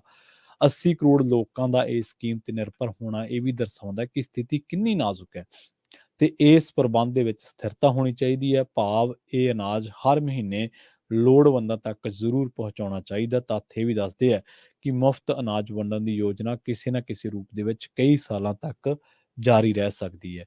ਸੋ ਇੱਥੋਂ ਕੀ ਪਤਾ ਲੱਗਦਾ, ਇੱਥੋਂ 2-3 ਚੀਜ਼ਾਂ ਸਾਫ਼ ਨੇ ਕਿ ਭਾਰਤ ਦੀ ਵਸੋਂ ਦਾ ਬਹੁਤਾ ਹਿੱਸਾ ਸਰਕਾਰ ਵੱਲੋਂ ਮਿਲਦੇ ਅਨਾਜ ਤੇ ਮੁਨਹਸਰ ਹੈ। ਮਤਲਬ ਜੋ ਤਸਵੀਰ ਭਾਰਤ ਦੀ ਦਿਖਾਈ ਜਾ ਰਹੀ ਹੈ ਉਹ ਤਸਵੀਰ ਜ਼ਮੀਨ ਤੇ ਨਹੀਂ ਹੈ। ਦੂਜੀ ਗੱਲ ਇਹ ਹੈ ਕਿ ਭਾਰਤ ਸਰਕਾਰ ਨੂੰ, ਕੇਂਦਰ ਸਰਕਾਰ ਨੂੰ ਪੰਜਾਬੀਆਂ ਦੀ ਤਾਂ ਸਗੋਂ ਪੂਜਾ ਕਰਨੀ ਚਾਹੀਦੀ ਇੱਕ ਤਰੀਕੇ ਨਾਲ ਕਿ ਜਿਹੜਾ ਉਹਨਾਂ ਨੂੰ ਇੰਨਾ ਵੱਡਾ ਅਨਾਜ ਦਾ ਜਿਹੜਾ ਜ਼ਖੀਰਾ ਉਹਨਾਂ ਦਾ ਭਰ ਕੇ ਰੱਖਦੇ ਆ। ਇਹਨਾਂ ਨੇ ਕਣਕ ਬਰਾਮਦ ਉੱਤੇ ਜਿਹੜੀ ਆ ਪਾਬੰਦੀ ਲਾ ਦਿੱਤੀ ਕਿ ਕਿਤੇ ਸਾਡੇ ਅਨਾਜ ਦੇ ਵਿੱਚ ਘਾਟ ਨਾ ਆ ਜਾਵੇ। ਸੋ ਹੋ ਕੀ ਰਿਹਾ, ਇੱਕ ਪਾਸੇ ਇਹ ਹੋ ਰਿਹਾ ਕਿ 80 ਕਰੋੜ ਬੰਦਾ ਸਰਕਾਰ ਤੇ ਮੁਨਹਸਰ ਹੈ, ਪਰ ਦਿਖਾਇਆ ਕੀ ਜਾ ਰਿਹਾ ਕਿ ਜੀ ਭਾਰਤ ਦੇਖੋ ਆਰਥਿਕਤਾ ਦੀ ਵਿਸ਼ਵ ਦੀ 5ਵੀਂ ਵੱਡੀ ਆਰਥਿਕਤਾ। ਮੈਂ ਜਿਹੜੀ ਗੱਲ ਤੇ ਲੈ ਕੇ ਆਉਣਾ ਚਾਹੁੰਦਾ ਸੀ, ਅਸੀਂ ਇੰਗਲੈਂਡ ਨੂੰ ਪਛਾੜ ਦਿੱਤਾ। ਇਹ ਕਹਿੰਦੇ ਇੰਗਲੈਂਡ ਨੂੰ ਤਾਂ ਤੁਸੀਂ ਪਛਾੜ ਦਿੱਤਾ, ਪਰ ਉਹਨਾਂ ਦਾ ਡਾਲਰ ਤਾਂ ਤੁਹਾਡੇ 80-85 ਰੁਪਈਆਂ ਦੇ ਬਰਾਬਰ ਹੈ। ਜੇਕਰ ਤੁਸੀਂ ਅਸਲੀ ਸਹੀ ਮਾਇਨੇ 'ਚ ਜੇਕਰ ਜ਼ਮੀਨ ਤੇ ਪਛਾੜਿਆ ਹੁੰਦਾ ਤਾਂ ਅੱਜ ਤੁਹਾਡਾ ਡਾਲਰ ਤਾਂ ਫਿਰ ਇਸ ਹਿਸਾਬ ਨਾਲ ਉਹਨਾਂ ਦੇ ਬਰਾਬਰ ਹੋਣਾ ਚਾਹੀਦਾ ਸੀ ਰੁਪਇਆ। ਸੋ ਇਹ ਗਲਤ ਆ, ਕਿਉਂਕਿ ਵਸੋਂ ਵਸੀਲਿਆਂ ਦੇ ਹਿਸਾਬ ਨਾਲ ਤੁਹਾਡੀ ਜਿਹੜੀ ਉਹ ਬਜਟ ਆ, ਤੁਹਾਡੀ ਜਿਹੜੀ GDP ਆ, ਉਹਨੇ ਵੱਧ ਜਾਣਾ ਹੀ ਜਾਣਾ ਸੀ। ਇੰਗਲੈਂਡ ਦੇ ਮੁਕਾਬਲੇ ਤੁਹਾਡੇ ਆਪਣੇ ਸੋਰਸਿਸ ਦਾ ਤੁਸੀਂ ਕੰਪੀਟੀਸ਼ਨ ਕਰੋਗੇ ਤਾਂ ਤੁਹਾਨੂੰ ਸਾਰਾ ਕੁਛ ਸਾਫ਼ ਹੋ ਜਾਊਗਾ। ਜਿਹੜੀ ਦੂਜੀ ਵੱਡੀ ਗੱਲ ਇਹ ਹੈ ਕਿ ਸਰਕਾਰ ਨੇ ਕਿਸਾਨਾਂ, ਮਜ਼ਦੂਰਾਂ, ਸਾਡੇ ਆੜ੍ਹਤੀਏ ਭਰਾਵਾਂ ਨੂੰ ਵੀ ਵਕਤ ਪਾਈ ਰੱਖਿਆ, ਧਰਨਿਆਂ ਤੇ ਬਿਠਾਈ ਰੱਖਿਆ ਸਰਕਾਰ ਨੇ। ਤੇ ਇਹ ਕਰਕੇ ਕਿ ਅਸੀਂ ਹਜੇ ਵੀ ਉਸ ਗੱਲ ਤੇ ਨਹੀਂ ਆਏਗੇ, ਹਜੇ ਵੀ MSP ਵਾਲੀ ਗੱਲ ਤੇ ਨਹੀਂ ਆਏ। ਪਰ ਅਸਲ ਦੇ ਵਿੱਚ ਹਾਲਾਤ ਕੀ ਨੇ ਕਿ ਸਰਕਾਰ ਨੂੰ ਬਰਾਮਦ ਤੱਕ ਰੋਕਣੀ ਪਈ ਹੈ ਕਿ ਬਰਾਮਦ ਨਾ ਕਰੋ, ਹੋ ਸਕਦਾ ਆਪਣੇ ਇੱਥੇ ਅਨਾਜ ਘੱਟ ਜਾਵੇ। ਸੋ ਹੋ ਕੀ ਰਿਹਾ ਤੇ ਹੋਣਾ ਕੀ ਚਾਹੀਦਾ। ਔਰ ਇਹ ਦੇਖੋ ਸਾਡੇ ਕਿਸਾਨਾਂ ਨੇ, ਮਜ਼ਦੂਰਾਂ ਨੇ, ਸਾਰੇ ਵਰਗਾਂ ਨੇ, ਪੱਤਰਕਾਰਾਂ ਨੇ, ਕਲਾਕਾਰਾਂ ਨੇ, ਸਾਰਿਆਂ ਨੇ ਰਲ ਕੇ, ਸਾਡੀਆਂ ਬੀਬੀਆਂ, ਭੈਣਾਂ, ਮਾਵਾਂ, ਧੀਆਂ ਨੇ, ਬੱਚਿਆਂ ਨੇ, ਬਜ਼ੁਰਗਾਂ ਨੇ ਰਲ ਕੇ ਕਿਸਾਨ ਅੰਦੋਲਨ ਲੜਿਆ। ਕਾਹਦੀ ਖਾਤਰ? ਕਿ ਸਾਡੇ ਤੋਂ ਜ਼ਮੀਨਾਂ ਨਾ ਖੋਵੋ। ਤਾਂ ਜ਼ਮੀਨਾਂ ਖੋਹਣ ਦਾ ਇੱਕ ਮੰਤਵ ਤਾਂ ਇਹ ਵੀ ਹੋ ਸਕਦਾ ਨਾ ਫਿਰ, ਜਿਹੜੀ ਗੱਲ ਉਹ 2 ਸਾਲ ਪਹਿਲਾਂ ਕਰ ਰਹੇ ਸੀ ਕਿਸਾਨ ਆਪਣੀਆਂ ਤਕਰੀਰਾਂ ਤੋਂ, ਕਿ ਇਹ ਭਾਈ ਸਾਡੇ ਤੋਂ ਜ਼ਮੀਨਾਂ ਖੋਹ ਕੇ ਕਾਰਪੋਰੇਟਸ ਨੂੰ ਦੇਣਾ ਚਾਹੁੰਦੇ ਕਿਉਂਕਿ ਅਨਾਜ ਦਾ ਸੰਕਟ ਹੈ। ਪਰ ਦੂਜੀ ਸਥਿਤੀ ਦੇਸ਼ ਦੇ ਵਿੱਚ ਜਿਹੜੀ ਆ ਉਹ ਵੀ ਬੜੀ ਡਰਾਵਣੀ ਹੈ। ਸੋ ਇਸ ਕਰਕੇ ਇਹ ਪਤਾ ਲੱਗਦਾ ਕਿ ਸਰਕਾਰਾਂ ਜਿਹੜੀਆਂ ਨੇ ਉਹ ਤੀਜੀ ਵੱਡੀ ਅਸਲੀਅਤ ਇਹ ਹੈ ਕਿ ਬੇਰੁਜ਼ਗਾਰੀ ਤੇ ਵੱਧ ਰਹੀ ਮਹਿੰਗਾਈ ਨੂੰ ਠੱਲ ਪਾਉਣ ਦੇ ਵਿੱਚ ਅਸਫਲ ਰਹੀਆਂ ਤੇ ਹੁਣ ਇਹ ਇਸ ਕਰਕੇ ਭੀੜੇ ਦਰਵਾਜ਼ੇ ਨਿਕਲਣਾ ਚਾਹੁੰਦੀਆਂ ਨੇ। ਸੋ ਪ੍ਰੋਗਰਾਮ ਖਬਰ ਤੇ ਨਜ਼ਰ ਨੂੰ ਆਪਾਂ ਇੱਥੇ ਸਮਾਪਤ ਕਰਾਂਗੇ। ਵੇਲਾ ਹੋ ਚੱਲਿਆ ਤੁਹਾਡੇ ਤੋਂ ਇਜਾਜ਼ਤ ਲੈਣ ਦਾ। ਜੁੜੇ ਰਹੋ ਪੰਜਾਬੀ ਰੇਡੀਓ USA ਦੇ ਨਾਲ। ਪੰਜਾਬੀ ਰੇਡੀਓ USA ਦੀ ਅਗਲੀ ਪੇਸ਼ਕਸ਼ ਪ੍ਰੋਗਰਾਮ ਅਪਡੇਟ ਅਮਰੀਕਾ ਦੇ ਨਾਲ ਵਿਸ਼ਵ ਭਰ ਦੇ ਵਿੱਚ ਵਾਪਰੀਆਂ ਅਹਿਮ ਅਤੇ ਵੱਡੀਆਂ ਘਟਨਾਵਾਂ ਬਾਰੇ ਤੁਹਾਨੂੰ ਦਿੱਤੀਆਂ ਜਾਣਗੀਆਂ ਖਾਸ ਜਾਣਕਾਰੀਆਂ। ਜੁੜੇ ਰਹੋ ਪੰਜਾਬੀ ਰੇਡੀਓ USA ਦੇ ਨਾਲ। ਤੇ ਆਖਿਰ ਦੇ ਵਿੱਚ ਇੱਕ ਵਾਰ ਫਿਰ ਤੋਂ ਤੁਹਾਨੂੰ ਸਭ ਨੂੰ ਪਿਆਰ ਸਤਿਕਾਰ ਸਹਿਤ ਸਤਿ ਸ਼੍ਰੀ ਅਕਾਲ।